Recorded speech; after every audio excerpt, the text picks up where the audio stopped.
Sometimes you have to walk straight into the fire to prove it no longer burns you. At a dazzling fundraising event in downtown Chicago, a woman stepped in with a grace that instantly drew attention, stirring quiet murmurs among the city's elite. Once the overlooked wife of a tech tycoon. Her arrival sent subtle waves through the room, especially when their eyes finally locked. What secrets had she kept hidden, and just how far had she come to reclaim her place? The scent of sparkling wine mingled with the faint aroma of freshly waxed parquet floors. The charity gala was in full swing, a stunning display of influence and affluence where fortunes were paraded under the banner of goodwill. Crystal chandeliers cast a warm, golden glow across the ballroom, illuminating guests adorned in satin and brocade. Laughter danced across the walls, blending with the soft melodies of a live quartet. Yet behind the grandeur lurked whispers, darting glances, and carefully veiled agendas. Vivian Devereux stepped through the grand entrance with the poise of a woman who had mastered the art of appearing untouched. Her pearl-toned gown, tailored to perfection, moved like liquid silk as she walked. The fabric shimmered under the light, and small diamond studs graced her ears, matching the bracelet that sparkled around her wrist as she clutched her metallic clutch. On the surface, she was the embodiment of elegance and composure. But inside, she carried the familiar sting of betrayal, the weight of her husband's deception pressing heavily on her chest. As she descended the marble staircase into the ballroom, heads turned, not in admiration of her beauty, but out of intrigue. Everyone knew who she was. Mrs. Vivian Devereux, once the devoted wife of Nathan Devereux, a self-made tech mogul whose empire spanned global software ventures, luxury smart homes, and innovative green tech solutions. She had been the supportive wife, always in the background, while Nathan took center stage. But tonight, the same eyes that once looked past her lingered, trying to read the fire beneath her calm exterior. She spotted him almost instantly, Nathan, laughing beside the champagne display, surrounded by a circle of venture capitalists and board members. His custom black tux fit him flawlessly, and the platinum cufflinks at his wrists glimmered beneath the chandeliers. But it wasn't Nathan's presence that caught Vivian off guard. It was the woman beside him. Bianca Lawrence, dressed in a crimson gown that hugged her curves, leaned into Nathan's shoulder. Her laughter rang a little too loudly, her cherry-red lips curled into a coy smile as she placed a manicured hand on his arm like she'd claimed him. She radiated confidence, the kind that came from knowing she had won. Bianca wasn't just another woman, she was the one Nathan had left Vivian for. And she didn't try to hide it. Vivian's grip on her clutch tightened as she observed them, but she refused to let the envy consume her. The sting of being replaced, of watching the man she'd invested years in swap stability for a momentary thrill, burned quietly. But she wouldn't let them see it. Tonight wasn't about Nathan or Bianca. It was about her. A server approached with a tray of champagne, and Vivian took a glass, more to occupy her hands than to drink the contents. The cold champagne slid down her throat, but it did little to calm the knot of tension coiling in her stomach. Vivian scanned the room, mentally bracing herself to navigate the ocean of socialites and entrepreneurs who thrived on whispered scandals. If she played her cards right tonight, she wouldn't just be remembered as the woman who was left behind. She'd be remembered as a woman in command of her own story. With a soft smile and poised demeanor, she glided through the crowd, exchanging courteous nods and greetings. Her thoughts briefly drifted to her conversation with her best friend, Julia, earlier that afternoon. "You don't owe him anything," Julia had said, her voice firm but kind. "But if you want to remind him of what he gave up, do it for you. Not for him. Not for revenge." Those words echoed in Vivian's mind now, anchoring her as she approached the first cluster of donors standing near the stage. They were deep in discussion about the city's Youth Tech Education Fund, a cause close to Vivian's heart, one she had invested months into. Her passion for the initiative was genuine, rooted in her own upbringing in a modest Detroit neighborhood where public schools were often overlooked. But tonight she would let that passion serve a dual purpose. Mrs. Langston, one of the donors, greeted warmly, offering a hand. "It's so good to see you again." Vivian returned the smile as she slipped effortlessly into the group's conversation. "You too. I'm really looking forward to the auction tonight. These proceeds could truly transform opportunities for our city's schools. Within minutes, she had the entire group's attention, her in-depth knowledge of the program and heartfelt enthusiasm quickly drawing them in. She wasn't just a beautiful figure once tethered to Nathan Devereux. Not tonight. Tonight, she was a force in her own right. The more she spoke, the more her confidence grew, piece by piece. And as her voice wove through the conversation, she could feel the atmosphere shift, the room's gaze subtly beginning to turn toward her. Across the ballroom, Nathan's attention was drawn. Their eyes locked for a brief instant. His smile faded slightly. His laughter faltered as he took in the vision before him. There was a flicker of something in his expression. Surprise, maybe even regret, but it vanished as quickly as it appeared. Bianca leaned in, murmuring something into his ear, reclaiming his attention. But Vivian had already turned away. She continued moving with purpose, shaking hands with philanthropists, business leaders, and board members. Every gesture was intentional. Every smile measured. She wasn't simply there to reclaim attention. She was there to cultivate relationships that would extend beyond the glittering walls of this one evening. With every meaningful exchange, her vision grew clearer. She didn't need Nathan to succeed. She never had. As the evening neared its auction phase, Vivian quietly stepped away from the crowd and slipped into a private room tucked behind the ballroom. Waiting for her, there was the event director, a man she'd worked alongside for months to prepare for this night. He handed her a sleek folder containing the final paperwork for a significant pledge she was making. It was a calculated decision, one that would not only impact lives, but also firmly establish her standing in the city's philanthropic circles. And firmly mark her as a key figure in her own right, completely independent of her former husband. Vivian signed the paperwork with a steady hand, her heart racing, not from nerves, but from the rush of finally taking charge. As she re-entered the ballroom, something within her had shifted. There was a new energy, a sense of authority she hadn't felt in years. When the auction's final bid was announced and Vivian Devereux's name echoed across the room, the applause was thunderous. For the first time in what felt like forever, she stood alone in the spotlight, and she didn't have to share it. As she acknowledged the crowd's admiration, her gaze drifted toward Nathan. His face was unreadable, but his posture had changed. He no longer carried the nonchalant arrogance of a man who believed the world bent to his will. And Bianca's confident smile? It faltered, her eyes darting between Vivian and Nathan, visibly shaken by the shift in power. When the applause finally faded, Vivian returned to her seat, a small, satisfied smile tugging at her lips. This night wasn't about humiliating Nathan or outshining Bianca.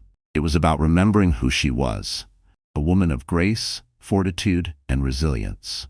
As the gala wound down, Vivian stood by the grand entrance, watching guests trickle into the chilly evening air. She didn't look for Nathan. She didn't need to. Her path was hers now, and this moment was just the beginning. If you had been in Vivian's shoes, would you have done the same? Or chosen another route? Let us know in the comments below, and don't forget to like this video and subscribe. The best is still to come. The towering Devereux estate was wrapped in a familiar silence, one that had come to feel more haunting than peaceful to Vivian. The sweeping staircase, the massive chandelier, and the art-covered walls all spoke of luxury she once believed would equal happiness. Now they felt hollow, like remnants of a life she had slowly outgrown. She moved quietly through the dim corridor, her heels clicking against the marble floor, echoing through a space that resembled more a museum than a home. In her bedroom, once her sanctuary on lonely nights while Nathan hosted clients or, more recently, entertained Bianca, everything was pristine. And yet, the king-sized bed always felt too wide for just one person. Setting her clutch down on the nightstand, she slipped out of her gown and into a sleek silk robe. Her eyes caught her reflection in the vanity mirror, and she paused, studying the woman who stared back at her. "You're stronger than this," she whispered. A buzz broke the quiet. Her phone lit up with Julia's name. Vivian smiled softly, answering the call and easing down onto the edge of the bed. "I was wondering when you'd call," Vivian said, her voice gentler now. "You think I'd miss hearing how it went?" Julia's familiar warmth poured through the line like a balm to Vivian's soul. "Tell me everything. Did you see him? I did, Vivian replied, her voice calm. A pause lingered on the other end. The weight of that admission settled in. How bad was it? Julia asked softly. Not as bad as I thought it would be. Vivian replied, her fingers absent-mindedly gliding over the textured stitching of the comforter. I thought I'd feel angry or embarrassed, but I didn't. Watching them together, it just made me realize how far I've come. Julia let out a gentle sigh. You've been through hell, Viv. I'm proud of you for going tonight. That couldn't have been easy. It wasn't, Vivian said, leaning back against the headboard, her voice steady. But it was necessary. I needed to remind myself that I'm not just his ex-wife. And tonight, I think I finally did. There was a pause on the other end. When Julia spoke again, her tone had shifted to something more serious. So what now? You're not just gonna let him walk away with everything, are you? Vivian closed her eyes, letting the question settle. For months she had hovered on the edge of indecision, unsure whether to fight for what she'd helped build or walk away quietly. But something changed tonight. Standing in that ballroom, commanding attention and admiration, had reawakened a version of herself she had almost forgotten, one unafraid of taking bold steps. I've been thinking about it, she said finally, her voice calm, and I know what I need to do. Julia's curiosity rose. Do you have a plan? Not yet, Vivian admitted, but I have an idea, and I know where to start. Her gaze shifted across the room to the polished walnut bookshelf, where a neatly aligned row of business books and old project binders collected dust. She had spent years in Nathan's shadow, attending strategy meetings, taking diligent notes, absorbing everything he said. She never imagined she'd actually use any of it. But now, that knowledge felt like power. Power she was finally ready to wield. I'll need help, she continued, her mind already racing. But I know people. Some of Nathan's former colleagues left the company on bad terms. If I talk to the right ones, they might be willing to open up. You're going after the Horizon District project, aren't you? Julia asked, her voice a blend of awe and caution. It's his biggest venture, Vivian confirmed, her grip tightening slightly around her phone. He's poured millions into it, but he's overextended. If I can target the right areas, control certain assets, I might be able to shift the power dynamic. Julia hesitated. Are you sure? This won't just be about business. It's going to get complicated. I know, Vivian said without flinching. But this isn't about revenge. This is about reclaiming my life. I can't keep sitting back, watching him thrive while I'm left cleaning up the pieces. I need to do this. For me. There was a brief silence before Julia exhaled. Then I'm in. Whatever you need, I've got your back. Thank you, Vivian said, her voice softening. I'll keep you posted. After the call ended, Vivian rose from the bed and walked to the bookshelf. Her fingers ran along the spines of titles she had once helped Nathan reference on late nights and business trips. Found what she was looking for. A binder filled with notes from the many meetings she had quietly attended over the years with Nathan. As Vivian flipped through the pages, memories resurfaced. Long nights spent beside him, watching him strategize, negotiate, and win. He had been brilliant once, before his ambition twisted into unchecked greed. Then one entry caught her eye. A project overview for a luxury condo development in the heart of downtown Chicago. It had been Nathan's most daring venture yet, also his most fragile. The land acquisition process had been a nightmare. Permit approvals had dragged on for months, and the construction costs? Explosive. If there was a crack in his empire, this was it. The next morning, Vivian sat at her kitchen island, sipping her coffee and scrolling through her phone. She had already compiled a list of names, developers, former employees, and a few industry insiders who might have useful insight. One name stood out: Daniel Reese, a former project manager who had worked closely with Nathan until a disagreement led to his abrupt resignation. Daniel had always been kind to Vivian, often confiding in her when the pressure from Nathan became unbearable. Without giving herself a chance to overthink, Vivian composed a message. Hi Daniel, it's Vivian Devereux. I hope you're doing well. I'd love to meet and catch up. There's something important I'd like to discuss if you have time this week. She hit send and set the phone down, her heart thudding. It was just a small step, but the first one. And for now, that was enough. Later that afternoon, while sifting through archived folders in her home office, her phone buzzed. Daniel had responded. He agreed to meet for lunch the next day. Relief washed over her, but it was soon replaced by resolve. If she was going to challenge Nathan, she'd have to be exact, strategic, unwavering. The following day, Vivian arrived at a quaint cafe tucked in a quiet side street. It had exposed wooden beams and the warm scent of fresh bread in the air. She spotted Daniel seated by the window, a laptop open in front of him. He looked up as she walked in, a smile spreading across his face. "Vivian?" he greeted, rising to his feet. "It's been way too long." "Far too long," she replied, sliding into the seat across from him. They exchanged brief pleasantries, but Vivian wasted no time. Her tone shifted. "Daniel, I need your help," she said. "I know you left Nathan's firm under tough circumstances, and I'm sorry about that. But I'm hoping you'll tell me what really went wrong with the Horizon District project." Daniel's expression shifted, part curiosity, part caution. "Why do you want to know?" "Because," Vivian replied, her gaze unwavering, "I'm planning to take it from him." Daniel leaned back, looking at her for a long moment. Then slowly he nodded. "If anyone can do it, it's you. I'll tell you everything." And then, he began. Vulnerabilities, the ballooning costs, the chronic delays, and the increasingly restless investors. For the first time in months, Vivian felt a surge of power rise inside her. She wasn't reacting anymore, she was leading. The future suddenly felt like something she could mold with her own hands.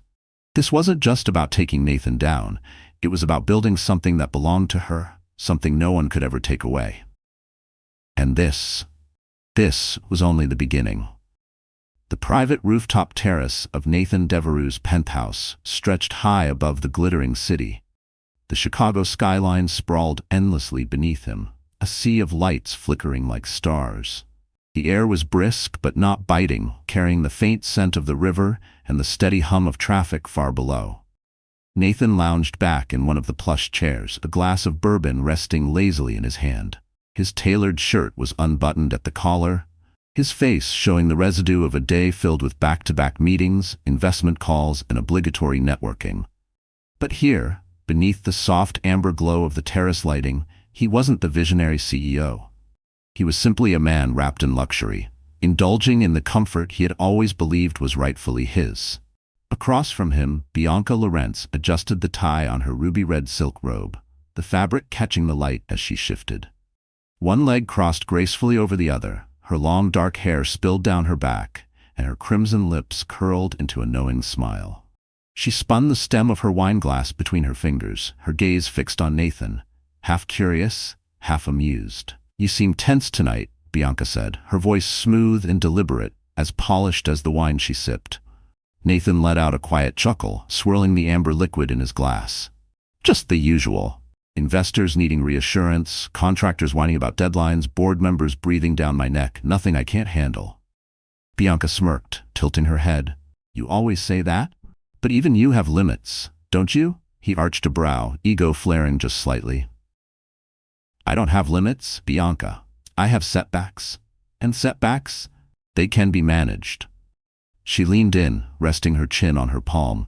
"You mean like the setbacks on the Horizon District project?" Nathan's jaw tightened subtly, but he masked it with another sip of bourbon. "Just temporary snags. The land acquisition took longer than expected, but I've got a meeting with the zoning commission next week. Once that's cleared, we're back on track." Bianca tapped her manicured nails against her glass, her expression unreadable. "Sounds like you're confident, but confidence only gets you so far. What if this project doesn't bounce back?" "It will," Nathan said, voice steely. "I've poured too much into it for it to fail." She leaned back again, that smirk still playing on her lips. "Well, I'm sure you'll figure it out. You always do, don't you?" Her tone was light, but the undertone didn't go unnoticed. Nathan studied her, narrowing his eyes. Bianca had always played the role of supporter, or at least she pretended to, but something in her demeanor tonight felt off, testing him. "Do you doubt me?" Nathan asked, setting his glass firmly on the glass-top table between them. Bianca shrugged, the silk of her robe slipping slightly off one shoulder, revealing just a glimpse more than intended. "I don't doubt you, Nathan. I just wonder how long you can keep juggling everything. The Horizon District project, the hotel revamp on Michigan Avenue, the commercial tech complex near Fulton Market, and now the fallout from the gala." Nathan's jaw tightened at the mention of the gala. He had done his best to downplay what had happened that night.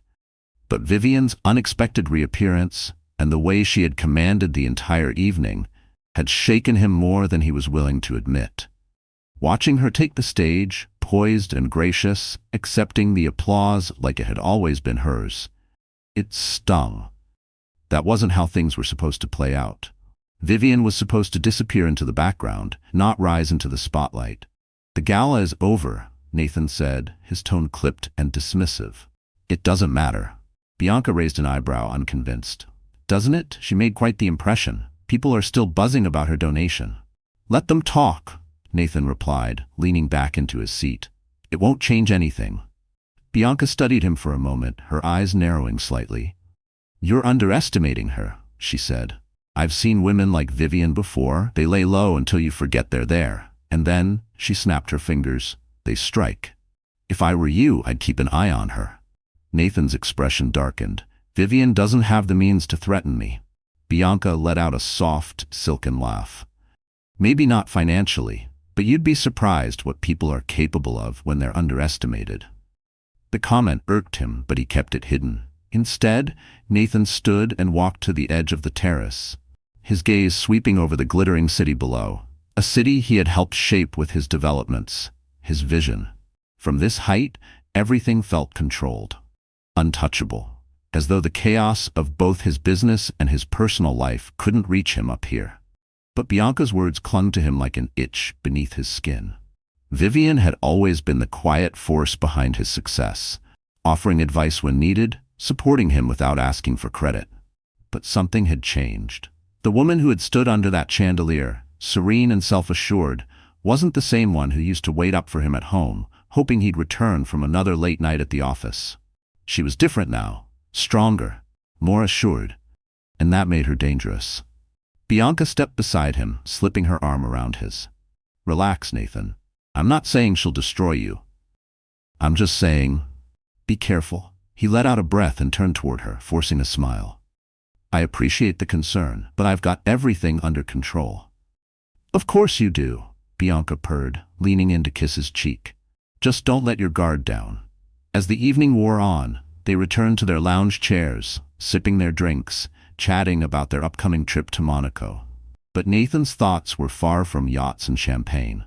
They were with Vivian, and the creeping realization that he might have made a grave mistake by underestimating her.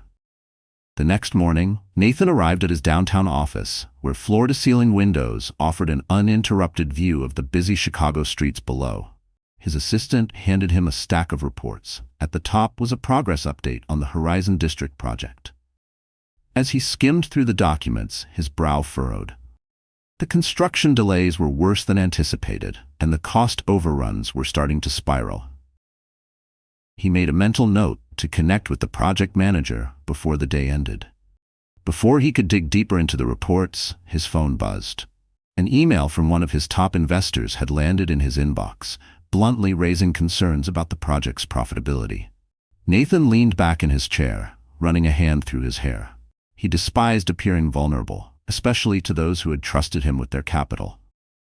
But this time, the cracks weren't just forming, they were spreading. And fast.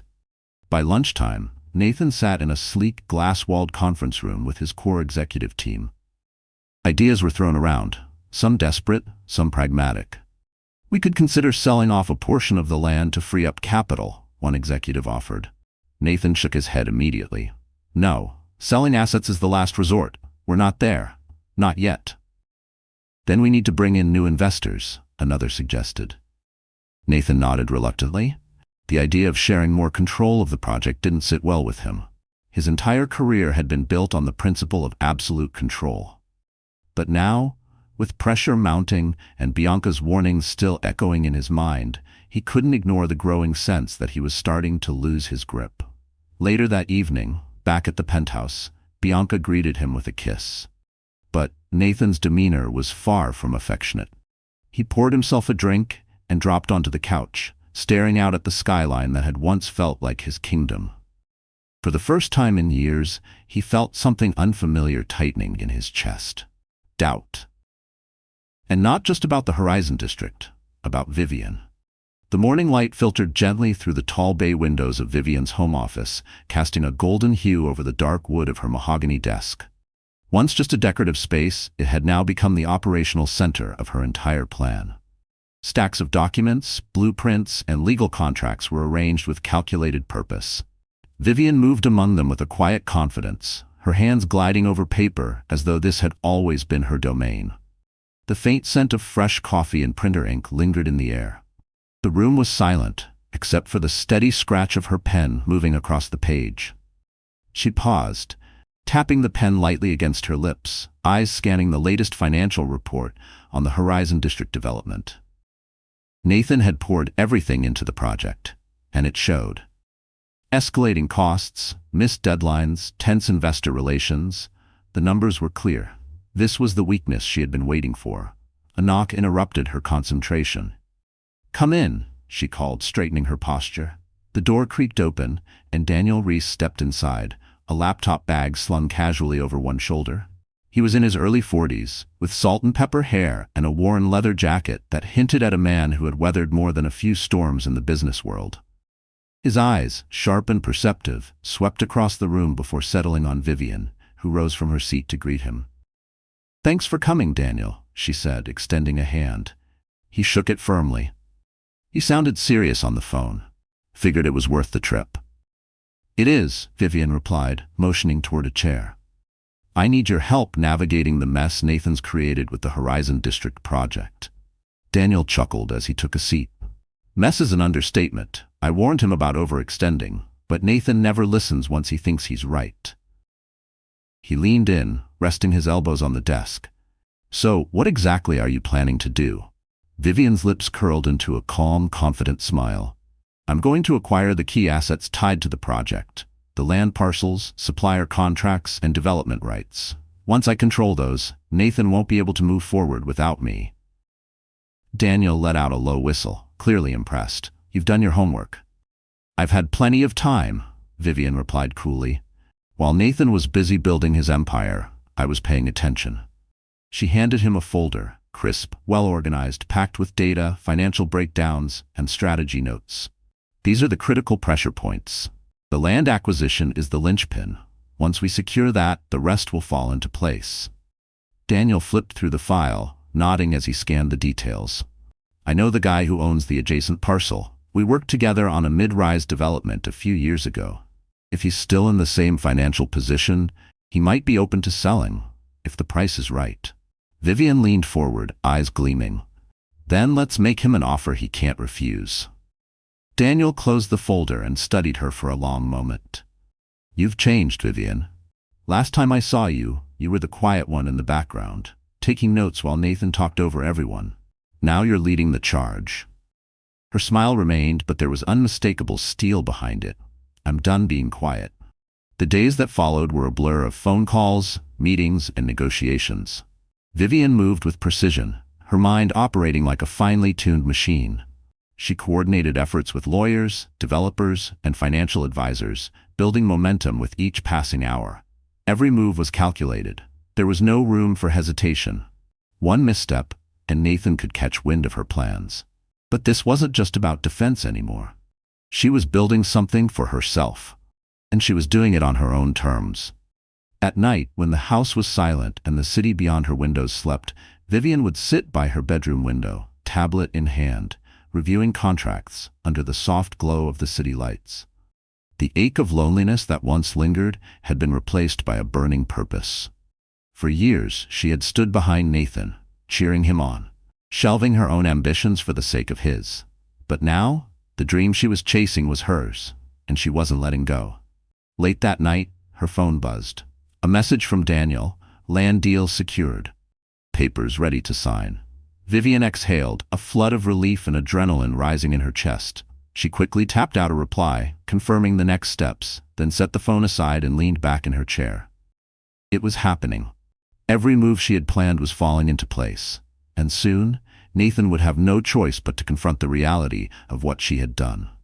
The next morning, Vivian sat across from her attorney, a sharp-witted woman named Rachel, known across Chicago's corporate circles for dismantling even the most formidable opponents with nothing but contracts and calm logic. They were seated in a minimalist, high-rise conference room, the walls lined with shelves of thick legal volumes and framed degrees. Rachel spread out the final paperwork across the table, her crimson nails tapping rhythmically against the contract. "Once you sign this," she said, her voice precise, "you'll hold the majority stake in the development rights and core assets tied to the Horizon District. Nathan won't be able to move forward without your approval." Vivian nodded slowly, her fingers grazing the edge of the pen. Then, with deliberate strokes, she signed her name. Boldly, without hesitation. The weight of the moment settled around her, but instead of feeling heavy, it felt freeing. When she handed the signed documents back, Rachel gave a small approving nod. Vivian felt the surge again, that rush of confidence. This wasn't about revenge. It wasn't even about Nathan anymore. This was about reclaiming who she was. Later that afternoon, Vivian met Daniel at a cozy downtown cafe. The scent of fresh espresso drifted through the air, and the lively hum of conversation surrounded them. Daniel took a sip of his drink, his expression bright with admiration. "You pulled it off," he said, setting his cup down. "I've got to admit, I didn't think you'd move this fast." "I didn't have a choice," Vivian replied, gently stirring her tea. "Nathan doesn't leave vulnerabilities open for long. I had to strike while he was distracted." Daniel leaned back, folding his arms. "What's next?" "Let him find out," Vivian said calmly. "I'm not hiding this. When he realizes I've taken control, he'll come to me, and when he does, I'll be ready." Daniel chuckled. "I'd pay to witness that conversation." Vivian smiled faintly, but her mind was already sprinting ahead, anticipating Nathan's reaction, preparing for the battles ahead. She knew he wouldn't go down quietly. His pride wouldn't allow it. But that was exactly what she was counting on. He still saw her as the woman he left behind. By the time he realized the truth, it would be too late. As the sun dipped low, casting a warm, amber glow across the city streets, Vivian walked briskly to her car. Her heels echoed against the pavement, sharp, deliberate, confident. The world felt different now. The air itself seemed to lean in her favor. She wasn't just surviving anymore, she was thriving, and the taste of it? Absolutely intoxicating. When she arrived home, she stepped into the kitchen and she poured herself a glass of wine. The house was still, but the silence no longer felt like loneliness. For the first time in years, it felt like peace. Vivian had spent so long living in the shadow of someone else's ambition, but now she was the one casting the shadow. As she sipped her wine, a soft smile tugged at her lips. This was only the beginning. Across town, Nathan Devereux sat at the head of a long, polished conference table in his downtown office. His gaze was locked on the thick binder of reports spread out in front of him. Morning light poured through the floor-to-ceiling windows, casting a stark glare across the room, illuminating every line of tension etched into his features. The confidence that usually cloaked him in boardrooms was gone, replaced by the creeping dread of a situation spiraling out of his control. His fingers drummed rhythmically on the tabletop, betraying the impatience pulsing just beneath the surface. He flipped through the latest construction update, scanning rows of numbers that seemed to darken with each new page. Shipping delays, permit setbacks, labor disputes. Everything that could possibly derail the Horizon District project was happening, and all at once. And the worst part? His investors were growing restless. Their last meeting had devolved into a storm of pointed questions and veiled threats. He didn't have answers, not ones that would satisfy them. "Mr. Devereux," his assistant's voice crackled through the intercom. "Mr. Donovan is here to see you." Nathan exhaled sharply, slamming the binder shut. "Send him in." Moments later, Richard Donovan, his CFO, stepped into the room, a laptop and thick folder tucked under his arm. The man looked just as strained as Nathan felt. His tie was loosened, and dark circles shadowed his eyes. "I assume you've seen the latest figures," Donovan said, settling into the chair across from him. Nathan leaned back, pinching the bridge of his nose. "I've seen them. What I need is a solution, something we can show the board before they start talking about replacing me." Donovan sighed and opened the folder, sliding a printed report across the table. "We've isolated the primary cost overruns. The materials sourced from the European supplier are stuck in customs, and the holding fees are stacking daily. Our subcontractors are demanding higher rates due to the ongoing labor shortage, and the zoning commission is dragging their heels on the revisions we submitted. Nathan's jaw clenched as he scanned the document. The problems read like a chain reaction, each delay triggering the next, each misstep snowballing into the mess they were now drowning in. Even his usual blend of charm and pressure wouldn't untangle this knot. "What about our investors?" he asked, his voice quiet but tight. "Are we in danger of losing any?" Donovan hesitated. The silence said more than words. "Richard," Nathan said, his tone sharper now, edged with the kind of warning that came from a man who refused to watch everything he built collapse. "Not in the mood for sugarcoating. Tell me." Donovan cleared his throat. "Two of our secondary investors have raised concerns. They're not pulling out yet, but they've started inquiring about exit strategies. If we don't show significant progress by next quarter," he added, "they may jump ship." Nathan leaned forward, elbows on the table, hands clasped tightly. The stakes had never been higher. The Horizon District wasn't just another development, it was his statement to the world. Proof that he could conquer obstacles and come out on top. But for the first time, that kind of victory felt far out of reach. "We need a new strategy," he said after a long silence. "I'm not losing this project." Donovan shifted uncomfortably. "There's something else." Nathan's eyes narrowed. "What now?" "I didn't want to say anything until I confirmed the details, but the land parcel adjacent to the main site, someone else acquired it." Nathan's head snapped up. "What do you mean, someone else? I thought we had a deal."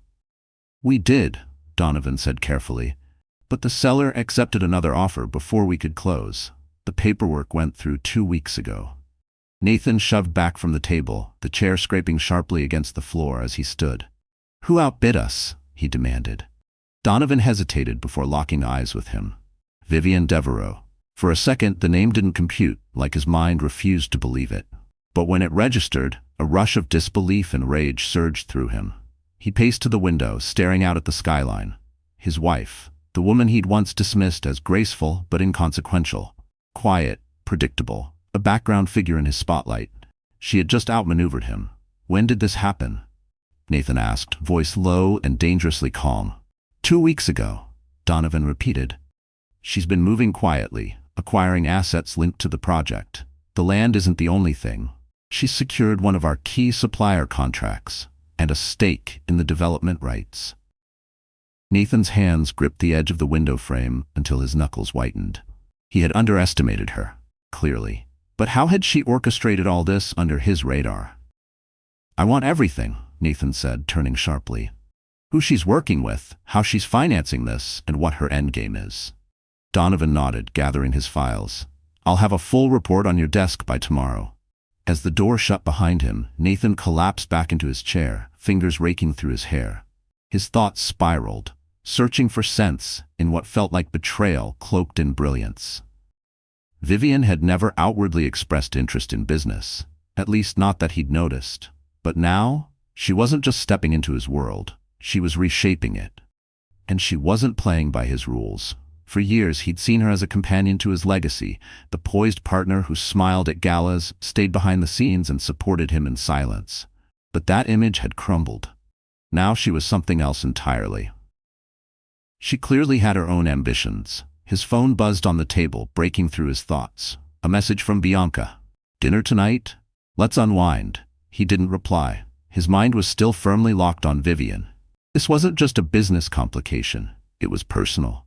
She had made sure of that, and now he had to find a way to counter her, without letting emotion cloud his judgment. That evening, Nathan sat alone in his penthouse. The glow of the city lights poured through the windows, casting a warm haze across the room. A glass of bourbon rested untouched in his hand. A television played silently in the background, completely forgotten. His mind held on to one question. What was Vivian's next move? He pulled up her contact on his phone, thumb hovering above the call button. A part of him wanted to confront her, demand answers, but another part knew better. Calling her now, in the heat of his frustration, would be a mistake. Vivian had always been composed under pressure. If he revealed even a crack, she'd use it. So instead he lowered the phone and leaned back into the couch, eyes tracing the ceiling. He had to think like her now, anticipate her next play, beat her to it. If he didn't act soon, she would tighten her grip on the Horizon district. And she wouldn't let go. One thing had become crystal clear. Vivian wasn't the woman he had once married. She had changed, and if he didn't adapt, she'd win. But Nathan Devereux wasn't known for losing. The heavy oak doors of the Devereux estate groaned open. Vivian stood poised in the grand foyer, her silhouette bathed in the soft gold of the setting sun. She had been expecting this moment, ever since the sharp knock shattered her quiet afternoon. And just as she'd predicted, Nathan had arrived, frustrated, impulsive, and ready for a confrontation. She wore a navy blue sheath dress that skimmed her figure with elegance and quiet authority. Every detail of her appearance had been chosen with care. She wanted to project one thing: control. Nathan strode in without waiting for permission. The door slammed shut behind him with finality. He was still in his work attire, a charcoal suit with the top button of his shirt undone and his ties slightly loosened. But the usual calm control he carried into every meeting room was absent. What radiated off him now was tension.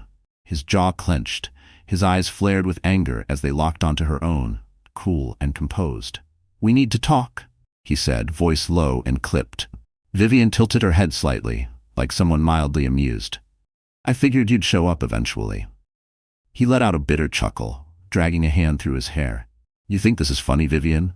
I just found out you've been buying up assets connected to the Horizon district, behind my back. What the hell are you doing?" She didn't flinch. She didn't raise her voice.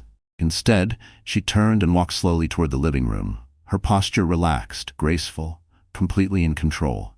Her heels clicked softly against the marble floor as she walked. Nathan followed, his own footsteps heavier, each one echoing the weight of rising fury. Vivian motioned for him to sit, but he remained standing, looming above her like a storm about to break loose. She settled into a plush leather armchair, crossing one leg over the other, her hands resting delicately on her lap. "I'm doing what any smart businesswoman would do, Nathan," she said evenly. "I saw an opportunity, and I seized it." Nathan scoffed, pacing back and forth like a caged animal. "This isn't just business, and you know it. You're doing this to get back at me." Vivian raised an eyebrow, utterly composed. "Are you really so self-absorbed that you think everything I do is about you?" "Don't play games with me," he snapped, stopping directly in front of her. "You've been quietly dismantling my project piece by piece, and now you control the entire board. You could have taken the divorce settlement and disappeared. Instead, you've come after my company." She leaned forward, her voice soft, but edged with iron. "I didn't come after your company, Nathan. I went after what I deserve." He stared at her, disbelief flickering in his eyes as he tried to reconcile the woman in front of him with the one he thought he knew. For years, Vivian had been the quiet presence in his life, the elegant partner at dinners, the silent supporter who never asked for credit. But the woman before him now? She was a strategist, a tactician, and she'd been playing this game longer than he realized. "Why now?" he asked, his voice no longer accusatory, but curious. "Why go through all this?" Vivian exhaled, leaning back into the chair. "Because I spent years watching you build your empire while you treated me like a prop. I put everything on hold because I believed we were partners. But I was wrong. The moment someone younger, flashier came along, you discarded me." Her words landed like a blow. Nathan flinched, caught off guard by the cool finality in her voice. He had expected rage, maybe even desperation, but not this. Cold, calculated justice. "You could have asked for more in the divorce," he muttered. Vivian let out a soft laugh, shaking her head. "You still don't get it, do you? This isn't about money." She looked him square in the eye. "It's about power. You taught me that, whether you meant to or not. I'm not here to destroy you, Nathan. I'm here to take back what you stole from me. My identity, my confidence, my future." For a beat, the room fell into silence. Only the quiet ticking of the grandfather clock filled the space between them. Nathan stood still, his mind reeling with memories, the missed signals, the late nights, the unspoken resentments. He had underestimated her, and now he was paying for it. "So what's your plan?" he asked finally, his voice subdued. "Are you going to hold the project hostage until I fold?" Vivian gave a faint smile. There was no bitterness in it, only certainty. I don't need to hold it hostage, Vivian said smoothly. I own the majority of the development rights. The key suppliers are under contract with me, and the investors trust my vision more than they trust yours. She met his gaze, steady and calm. I'm not here to negotiate, I'm here to lead. Nathan sank into the couch across from her, the weight of the moment settling over him like a lead blanket. For the first time in his life, he felt truly powerless. His entire identity had been built around control, commanding every room, directing every outcome. But Vivian had taken that control, and she had done it with elegance. You're serious, he muttered, mostly to himself. I am, she said simply. But I'm not here to destroy you, Nathan. I could have, but that's not what I want. This was never about revenge. It's about reclaiming what's mine. He looked up at her, his expression unreadable. And what do you want from me now? Vivian stood, smoothing the fabric of her dress as she walked toward the tall window. She gazed out at the skyline, the city glowing like a constellation of opportunity. I want you to understand, she said softly, that I'm no longer the woman who stood quietly beside you, waiting for your recognition.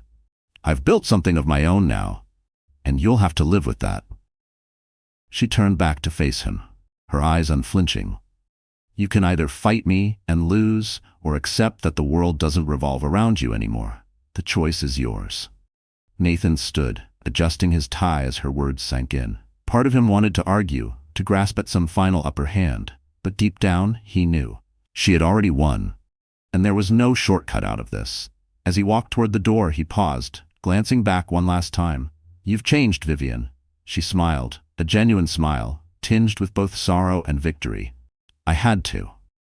Without another word, Nathan opened the door and stepped out into the night, the weight of his defeat pressing against his shoulders. Vivian stood still, heart pounding as the door clicked shut behind him. This moment, the one she had imagined over and over, had arrived, the culmination of months of meticulous strategy. But as silence filled the space he had left behind, she realized this wasn't the end. It was the beginning, a new chapter, one where she held the reins. She poured herself a glass of wine and sank into the same chair Nathan had just occupied. For the first time in years, she felt free. And for the first time in his life, Nathan Devereux understood what it meant to lose. The soft hum of office lights filled the air, casting a sterile glow across the otherwise dim space. Nathan sat behind his desk, the once imposing oak surface now cluttered with open folders, scribbled notes, and half-drunk cups of coffee. His sleeves were rolled up, the fine fabric wrinkled and forgotten, much like the man wearing it.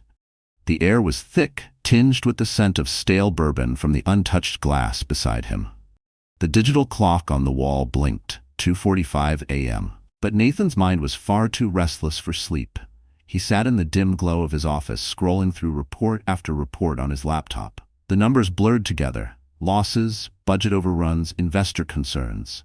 The Horizon District project was a ticking time bomb, and he could hear every second of it counting down in his head. And Vivian's name? It was everywhere. In the contracts, in the supplier deals, in the development rights she now owned. She had surrounded him, boxed him in, and left him with almost no room to breathe, let alone maneuver. It was a trap, and he'd walked right into it. Nathan leaned back in his chair, exhaling sharply as he rubbed his face with both hands. The ache in his chest wasn't just about the financial crisis. It was the stunning realization that the woman he had once written off as harmless had brought him to his knees, with precision and grace. His phone buzzed, cutting through the quiet. He glanced at the screen. Bianca. He hesitated before answering, his voice hoarse from hours of silence. Bianca? Nathan, where are you? Her voice was soft, but the irritation underneath was impossible to miss. I thought we had dinner plans. He pinched the bridge of his nose. I'm at the office. I forgot. There was a pause. You've been forgetting a lot lately, he sighed, running a hand through his disheveled hair. Bianca, I don't have time for this right now. She didn't respond immediately. When she did, her tone had chilled. You don't have time for anything that isn't business. Maybe that's why everything's falling apart.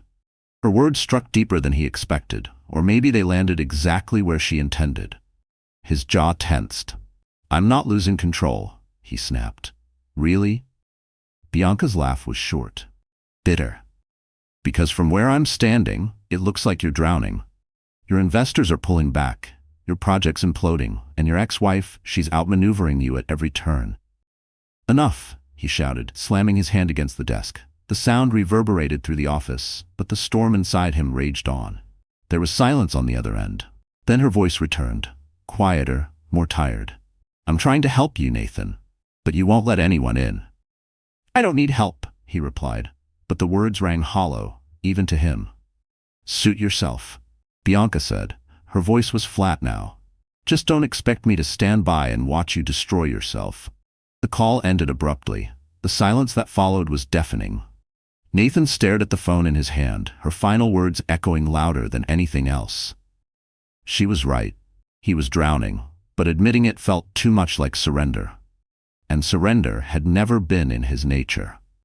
The following morning, Nathan arrived at the construction site of the Horizon District project, searching for something, anything, that resembled control.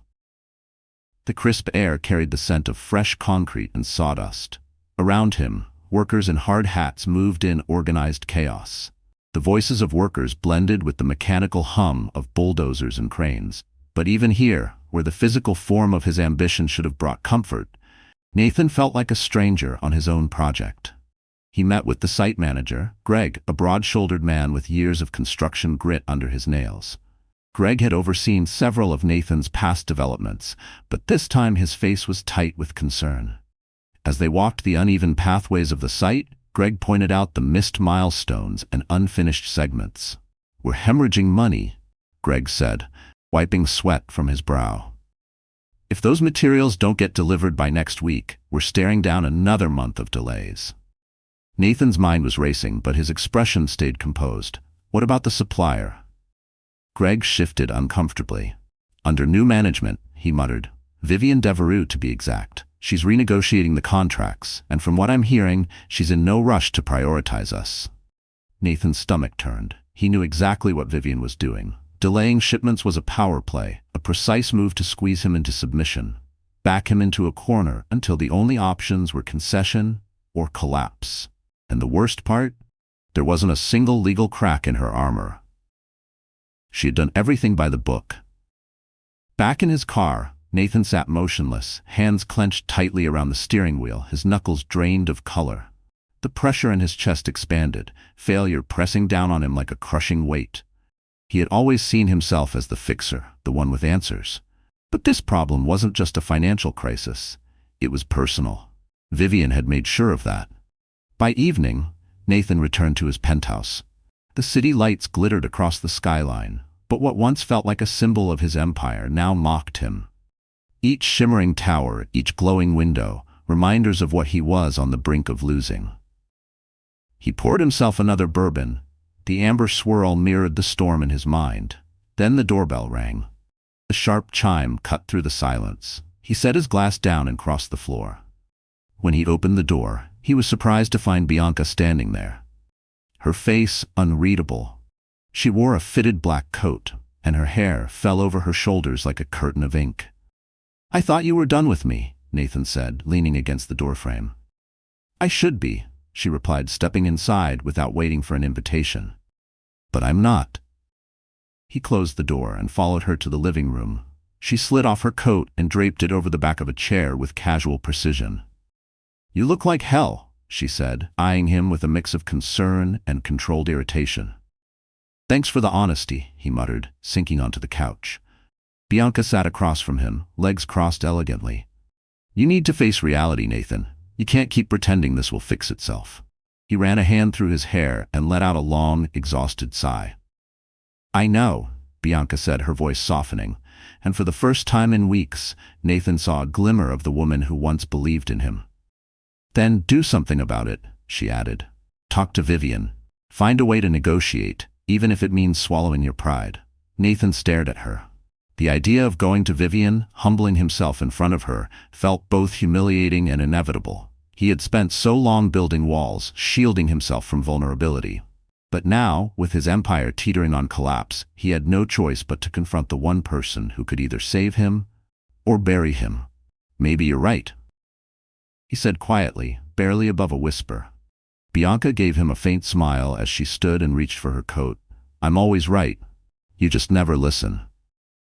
As she walked out, Nathan remained on the couch, her words lingering in the air like smoke. He knew what needed to be done. But would Vivian even be willing to hear him out? Or was this simply the final chapter in a long overdue lesson about losing everything he thought he had under control? The air in the sleek boardroom crackled with anticipation, the kind that hangs right before a thunderstorm. Glass-paneled walls framed by dark mahogany created an atmosphere of both power and pressure. Every sound was amplified. The echo of heels on marble, the shuffle of papers, the soft tapping of pens against leather-bound notebooks. Seated around the long, polished table were executives and stakeholders, each a representative of Nathan Devereux's sprawling enterprise. But today's meeting wasn't about quarterly reports or growth forecasts. It was about reckoning. At the head of the table sat Vivian Devereux, a vision of poise and control. Her navy blazer and crisp white blouse fit with precise elegance, projecting sharp professionalism. The delicate gold necklace at her collarbone was the only ornamentation. Grace paired seamlessly with strength. She was calm, unshaken, but her eyes, focused, unwavering, commanded the room with more force than any raised voice ever could. She had prepared for this moment down to the smallest detail. Then, the soft creak of the door broke the silence. All heads turned. Nathan Devereux entered. His presence, once synonymous with dominance, now brought tension. Though his charcoal suit was expertly tailored, his posture gave him away. There was strain at his shoulders, a weight behind his step. His gaze swept across the room, lingering on Vivian just a moment longer than it should have. She didn't flinch. She met his eyes with the calm certainty of someone who had already won. Nathan took the seat at the opposite end of the table, placing his leather briefcase on the table with a thud, too loud, too forceful.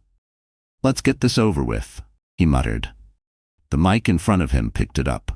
Several board members exchanged subtle glances.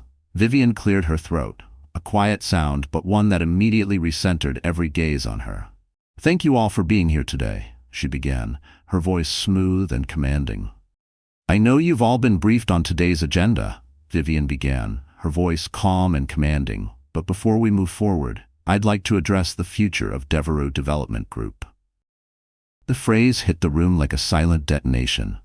Tension thickened instantly, every eye locked on her. At the other end of the table, Nathan's fingers curled around the armrests of his chair, his knuckles white. He braced for the blow he could feel coming.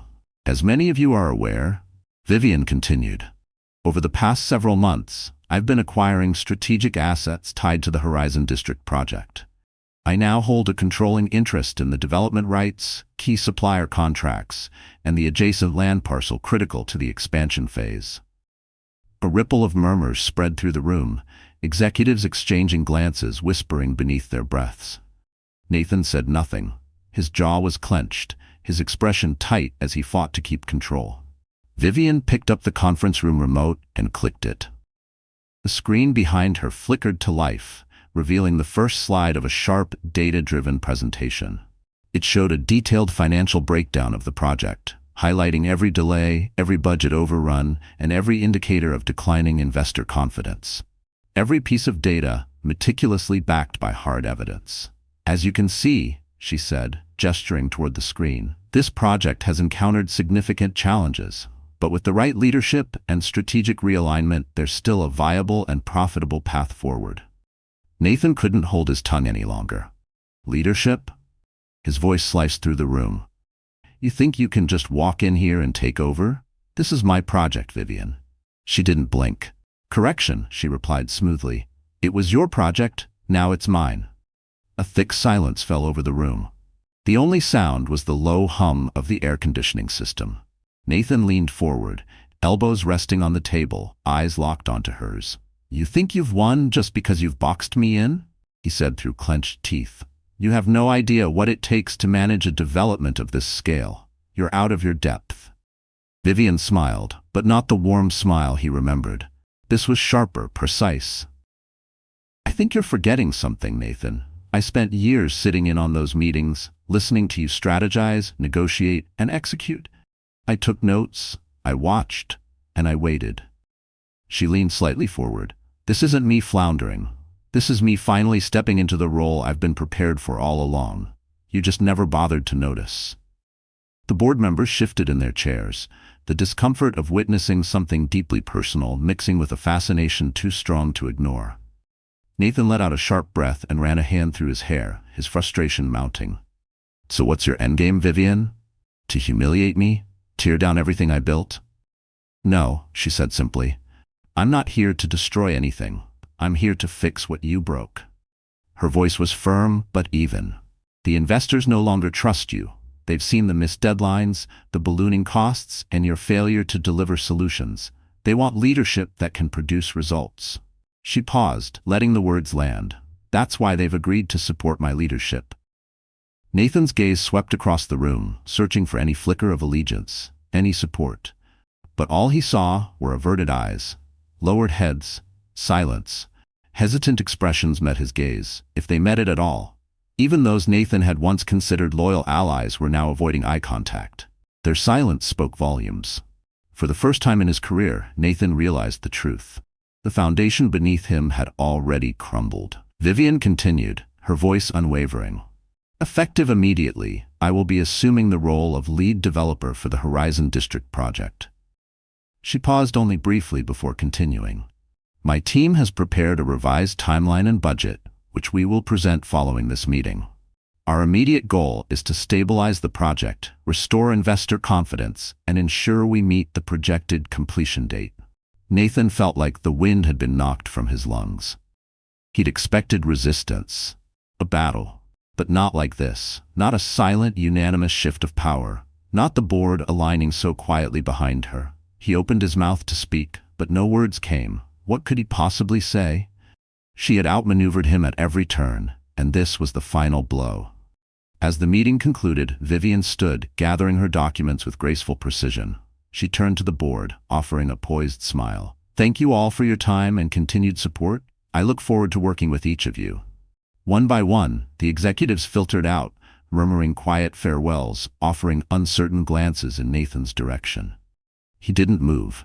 He stared at the table, as if the grain of the wood might offer some answer, some dignity, some last-minute solution. When the room had nearly emptied, Vivian approached him. Her heels made soft, certain clicks across the floor. "This doesn't have to be the end for you, Nathan," she said gently. "You're still a brilliant businessman, but maybe it's time you understand, success isn't about controlling everything." She paused. "It's about knowing when to adapt." He looked up at her, eyes clouded with a storm of anger, confusion, and something quieter. "Regret. Why are you doing this?" he asked, his voice barely audible. She seemed to consider her words carefully. "Because I need to prove to myself that I can," she said. "And maybe you need to see it too." She didn't wait for a response. Vivian turned and walked out of the boardroom, leaving him alone in the aftermath. Morning light crept through the curtains of Nathan Devereux's penthouse, casting soft beams across the hardwood floor. The silence in the room was heavy. Only the distant hum of traffic and the occasional chirp of a bird outside the window broke it.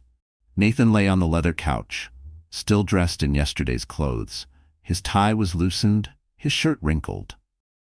An empty glass sat on the coffee table next to a nearly drained bottle of bourbon, the remnants of a sleepless night. The board meeting had been 2 days ago, but it replayed in his mind like a film stuck on repeat. Every word, every glance, every truth. Vivian's calm, deliberate dismantling of his power, the board's quiet agreement, the stark realization that his empire, his life's work, was no longer his to command. He had built it from the ground up, believing that grit and vision would be enough to hold it all together. But grit wasn't enough. And Vivian? She had done what he never saw coming, from failure, but now he was watching everything slip through his fingers. And the worst part? Vivian had orchestrated every step of his downfall. A knock at the door jolted him out of his thoughts. Nathan sat up slowly, rubbing his eyes before dragging a hand through his unruly hair. The knocking persisted, louder now, more insistent. Whoever it was had no intention of leaving quietly. With a low groan, he pushed himself off the couch and shuffled to the door. He didn't bother to check who it was. He was too tired to care. When he opened it, he was stunned to see her. "Vivian." She stood in the doorway, impeccably dressed in a tailored beige coat that hugged her frame with effortless elegance. Her hair was neatly pinned back, and the soft scent of jasmine floated in with her as she stepped past him, uninvited but confident. Her heels clicked softly against the marble floor as she scanned the room. "You've certainly seen better days," she said, glancing at the disheveled living room and the half-empty bourbon bottle on the table. Nathan closed the door behind her and leaned against it, watching her with a complex mix of exhaustion and intrigue. "What are you doing here?" he asked. "Haven't you done enough?" Vivian turned to face him, her expression unreadable. "I'm not here to gloat," she said. "Then why are you here?"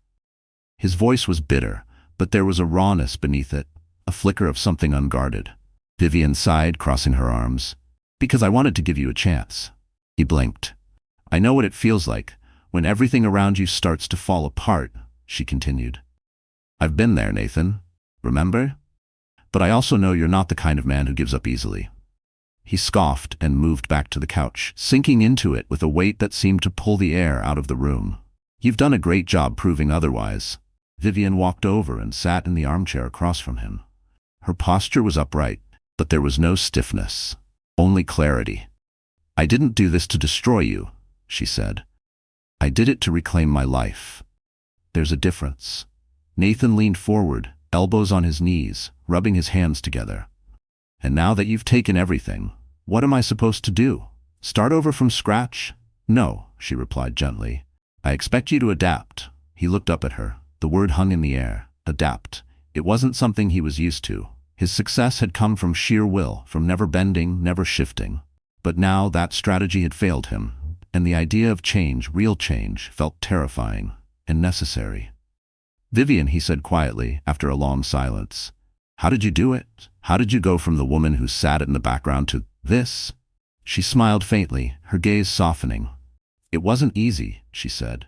"There were nights I doubted everything, days I wanted to quit, but every time I thought I couldn't do it, I reminded myself." Her voice faltered for just a moment, then steadied again. "I reminded myself of all the years I spent supporting your dreams while forgetting my own. Realize that if I could help you build an empire, then I could build something for myself." Nathan swallowed hard, the guilt settling in his chest like a stone dropped into deep water. "I never meant to make you feel that way." "I know," Vivian said gently, "but intention doesn't erase impact." They sat in silence, and for the first time the tension that had clung to the space between them seemed to loosen, lifted by words that had waited too long to be spoken. Outside, the city buzzed with life, but inside the penthouse time seemed to pause. "What happens now?" Nathan asked, his voice low. Vivian studied him for a long moment before responding. "That depends on you." He looked up, surprised as she continued. "I have no intention of shutting you out of the project completely. If you're willing to work with me, we can turn this around, together." "You're serious?" he asked, blinking. "Completely," she replied. "But there are conditions." "Of course there are," he muttered, leaning back. "What are they?" "For starters," she said, "you'll have to let go of the need to control everything. This isn't just your project anymore. It's ours. If you can accept that, we can make it work." Nathan let the words settle. Sharing control wasn't a familiar concept to him, but strangely, it didn't sound as threatening as it once had. "And the second condition?" he asked. Vivian smiled. But this time, it wasn't the smile of a businesswoman executing a strategy. It was the smile of the woman he had once loved, the woman he had taken for granted. "You have to acknowledge that I'm not the same woman you left behind. I'm not here to be your sidekick or support system. I'm your equal. And if you can't accept that, then there's no partnership." He nodded slowly, the weight of her words settling deep into him.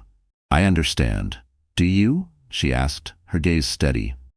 "Because if you don't, this conversation ends here." "I do," he said, firmer now. "I understand."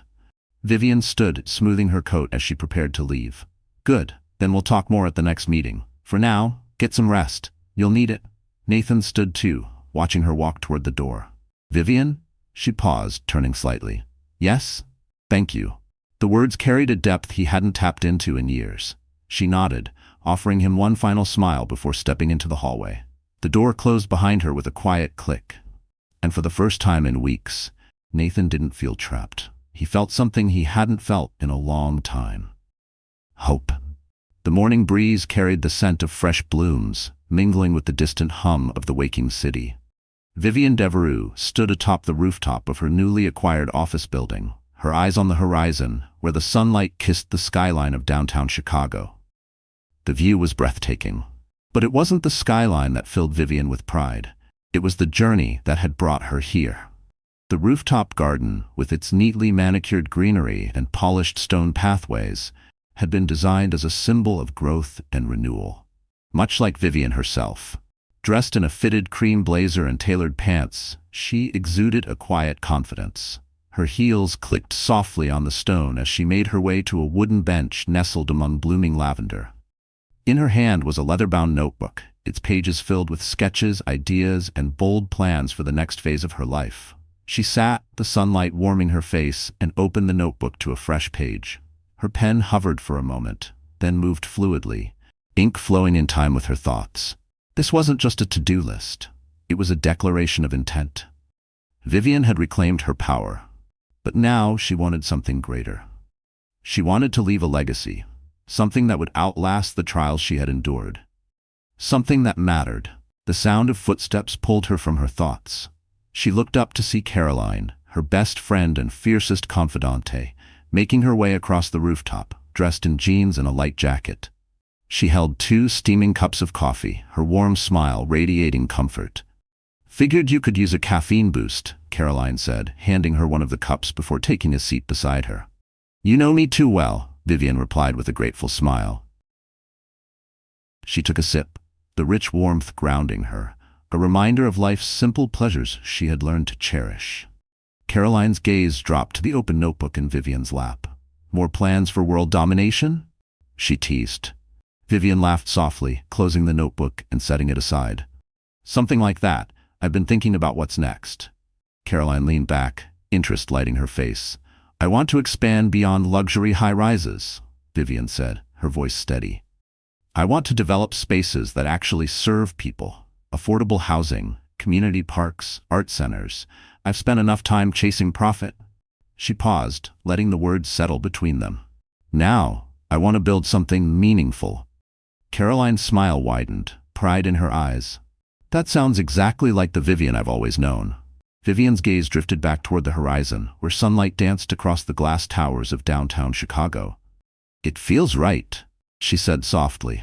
"For so long I was focused on proving something, to Nathan, to the world, even to myself."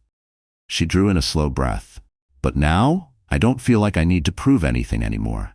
I just want to create something I can be proud of." The weight of her words lingered in the still morning air, a quiet testament to how far she had come, and how much further she was ready to go.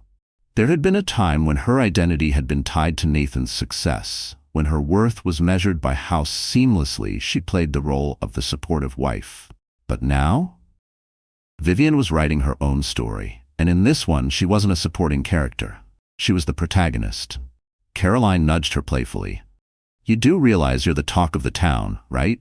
The woman who outsmarted Nathan Devereux and took control of his biggest project? It's practically legendary." Vivian chuckled, shaking her head. "I didn't do it for the headlines, but you made them," Caroline insisted. "Investors are talking. Clients are lining up to work with you. Even the board members who once doubted you, they're singing your praises." Vivian sipped her coffee, letting the warmth sink into her chest. She appreciated Caroline's words, but what mattered most wasn't recognition or applause. It was peace, inner peace. The path had been brutal. There were moments when she'd questioned everything, when the pressure of her choices nearly crushed her. But each setback had strengthened her. And now she stood on the other side of it, at the peak of her own success. The phone buzzed in her bag. She glanced at the screen. A message. From Nathan. "Can we meet? Just to talk." Her fingers hovered above the screen. The memory of their last conversation played in her mind, when he had acknowledged his downfall, but also shown signs of change, a willingness to learn. She had caught glimpses of the man she once loved, the man driven by vision, not pride. Could he really change? Could he rebuild? Caroline noticed her hesitation. "Nathan?" Vivian nodded slowly, locking her phone without replying. He wants to meet. And do you want to see him? Caroline asked gently. Vivian stared out at the skyline, her thoughts swirling. I don't know. Part of me wants closure. Another part wonders if opening that door is worth it. Caroline placed a warm hand on her shoulder. You don't owe him anything. If you meet him, do it for you, not for him. Vivian nodded. She appreciated that reminder. For too long, she had made decisions based on what was expected. Not anymore. She slipped the phone back into her bag. She'd give herself time. A child's laughter floated up from the street below. Vivian leaned over the railing, spotting a young girl chasing a red balloon, her mother watching from nearby. That joy, so pure, brought a soft smile to her lips. Even in a world full of chaos, there was beauty. Vivian turned back to Caroline, her decision made. I think I'm ready to close that chapter. Whether I see Nathan or not, it won't change what I've built or where I'm going, but maybe it'll help me let go. Caroline nodded with approval. Then do it. On your terms. As the morning sun climbed higher, casting golden light across the skyline, Vivian felt something she hadn't in a long time. Renewal. Her story wasn't ending. It was just beginning. With or without Nathan, she knew exactly who she was and what she wanted. And that knowledge was more powerful than any victory. Later that afternoon, Vivian sat in her office, reviewing the final details of her community project proposal. Outside, the sound of construction echoed, a living testament to progress.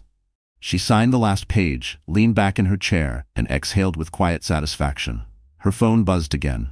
Not a message from Nathan this time. A notification. Investor approval confirmed. Vivian smiled. She didn't need validation from anyone else. With every decision, every step forward, she was proving she could thrive on her terms. She gathered her things, paused for a moment, and let the pride wash over her. She had earned this. She had fought for it, and she had won. With her head held high, Vivian walked out of her office, ready for whatever came next. The world was hers now, and for the first time in her life, she knew how to claim it. Dear friend, there comes a time in all of our lives when we must stop asking for permission to become who we are. Vivian's journey reminds us that we don't rise by rewriting the past, we rise by reclaiming the present. The Stoics believed that true power lies not in controlling others, but in mastering ourselves, and in choosing peace over pride, clarity over chaos. Vivian didn't just close a chapter, she opened a new one on her own terms. Wherever you are in your story, know this. You don't need to be anyone's supporting role. You already have everything it takes to be the main character. Own your path, lead your life, and never forget, you're allowed to begin again. If this story moved you, we'd be so grateful if you gave it a like, shared it with someone who needs it, and subscribe to the channel for more stories that inspire strength, resilience, and renewal.